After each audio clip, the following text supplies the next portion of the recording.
So, good day everyone. I am John Ripina Zorino, a student nurse from Mati Doctors College. And today I am going to demonstrate on how to perform the oxygen administration. First procedure is assess the patient's respiratory rate and level of consciousness status and elevates the PaCO2. Now, I will check the RR of the patient. So, assume na ang RR sa patient is 25 cyclic per minute. Then, and also I will ask about the level of consciousness status of the patient. Good day, ma'am. May I know your name and birthday po? So, June 23, 2004. Okay. Ma'am, can I ask you if asa ka now? Okay po, thank you. The level of consciousness status of the patient is alert. Now, next is determine current arterial blood gases if available. Post no smoking signs on the patient door and in view of patients and visitors. Oxygen supports composition. There is always danger of fire when oxygen used. So, this is the smoking signs and I will put this into the door para makita sa patients and visitors.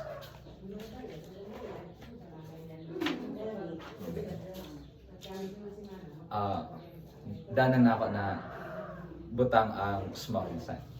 And next is show the nasal cannula to the patient and explain the procedure.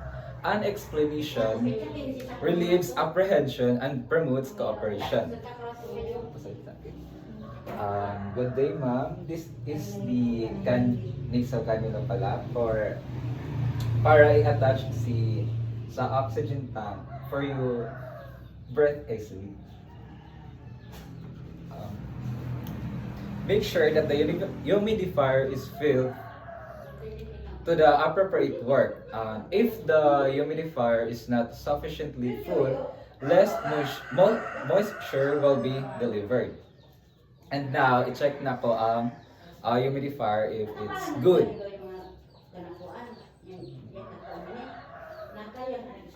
The humidifier naman is good. Next is check the oxygen tank by turning on the regulator gauge to determine the amount of the oxygen on it. I-check na po ang oxygen tank if naka-turn in.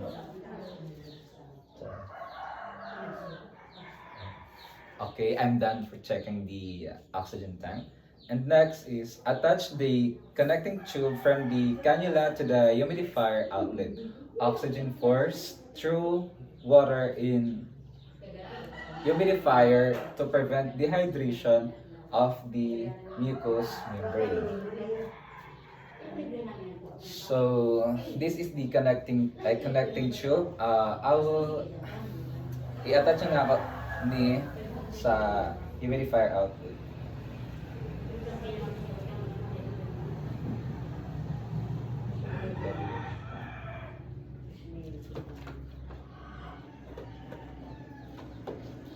So, done na ako na attach. And next is set the flow rate at the prescribed liters per minute. Fail to determine if the oxygen is flowing through the tips of the cannula. Approximately, oxygen concentration delivered by the nasal cannula are 1 liter is equal to 24%, then 2 liters is equal to 28%, then the 3 liters equal to 32%, and also the 5 liters equals to 40%. And the oxygen prescribed by the doctor to the patient is assume 5 liters. Then place the tip of the cannula in the patient's nose, fasten tubing around client's head or behind each ear. Position the cannula so that the tips do not extend more than 2.5 centimeter or 1 inch into the nerve. Correct placement and fastener facilitates oxygen administration and comfort for the client. So, ibutang na nako ni sa ako ang pasyente. Ma'am, magbutang na ko po sa kanila po.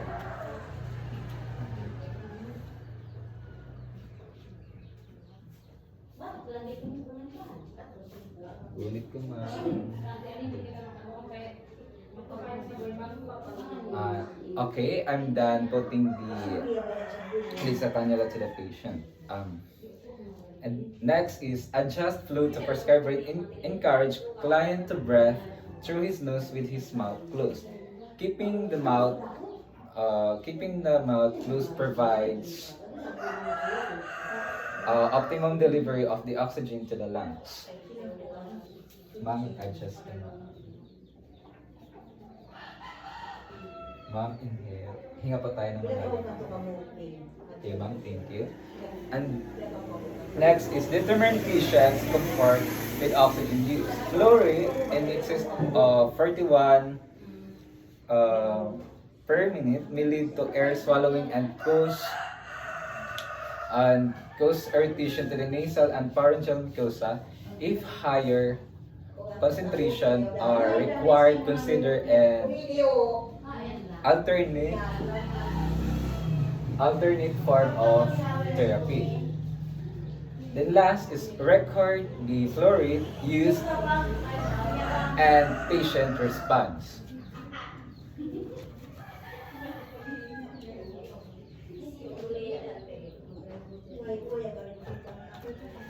And now I am done for my return demonstration about the oxygen administration. Thank you, folks, ma'am.